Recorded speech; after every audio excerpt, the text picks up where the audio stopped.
How do you capture a high-value target when the whole world is watching? You create a masterclass in deception. The CIA set the stage with a single building as bait and filled the sky with 150 aircraft to create a deafening sonic shield for the helicopters to drop Delta forces. F-35s lit up the perimeter, turning night into day. By the time the dust settled, the helicopters had already touched down and Maduro was gone. We'll also look at how the U.S. uses the F-35 jets and its Navy to launch a large-scale attack, all in the video ahead. In the dead of night that is 2 in the morning, the lights went out in Caracas. By 5 a.m., the president of Venezuela was gone. But how U.S. played in deception games. While the whole world were focused on the aircraft carriers in the Caribbean, a shadow war was being fought on the ground. This wasn't an invasion, it was a surgical extraction. We finally have the declassified timeline of how U.S. forces breached the heart of Caracas and extracted Nicolas Maduro. Let's start with step 1. The setup. This didn't happen overnight. For months, the U.S. had been tightening a naval quarantine around Venezuela.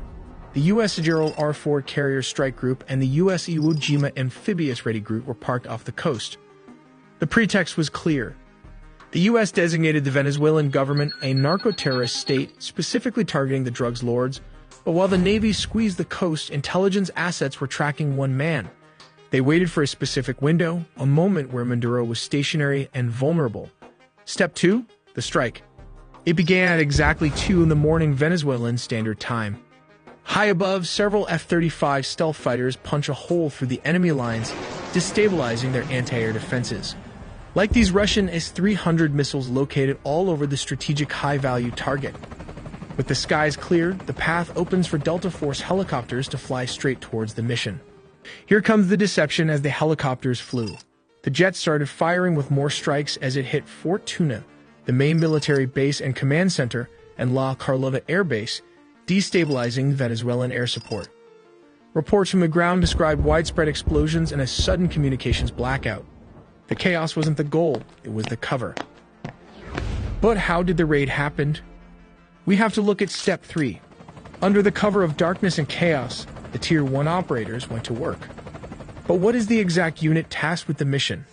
It is the Delta Force, one of the most elite secretive special forces units in the U.S. military. Witnesses in Caracas reported low-flying aircraft skimming the rooftops, flying well below radar coverage. The team breached a secure compound believed to be a safe house within the massive Fort Tuna complex. Resistance from the Venezuelan Presidential Guard was swift but ultimately futile, as the helicopters lay cover fire. The operators moved with surgical speed, landing on multiple points. But how exactly the capture and extraction happened? For this, let's look at step 4. Specialized helicopters hovered over the objective to insert the assault team. While dozens of attack helicopters laid down suppression fire, the Delta Special Forces descended and started the search for the high-value targets. How did they find him? Simple. The CIA had planted spy inside Nicolas Maduro close circle.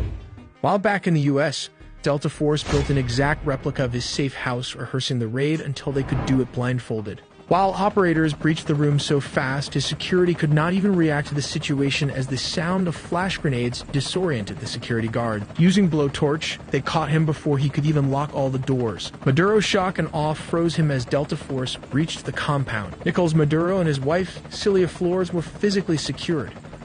This wasn't a negotiation. They were detained and immediately moved to the extraction point.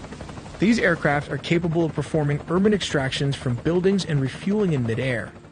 Within minutes, they were airborne, leaving Venezuelan airspace and heading to a secure floating staging base in the Caribbean. This Operation Southern Spear has changed the geopolitical map of South America overnight. But wait, before after the extractions, there were reports of F-35 jets also leading the tip of the spear for the attack. We'll look how the United States used F-35 jets instead of F-16s for operations in Venezuela, because this is a well-organized and militarized Venezuela has positioned advanced Russian S-300 missile systems, Chinese radar networks, integrated Russian air defenses, and Shahed drones along its borders. This creates a highly lethal and challenging environment that older S-16s would struggle to survive. As stated, around 150 aircrafts and a massive 8 U.S. destroyers were stationed there. It also has 3 amphibious aircraft carrier and surveillance plane to turn it into a massive command and control juggernaut capable of overcoming a modern military's air defenses.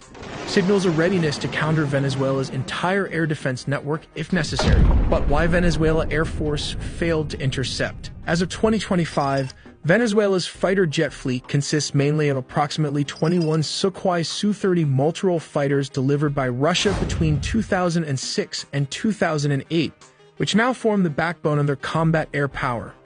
Additionally, they maintain about 5 operational F-16 Fighting Falcons from an older batch, including 3 single-seat S-16As and 2 two-seat S-16Bs.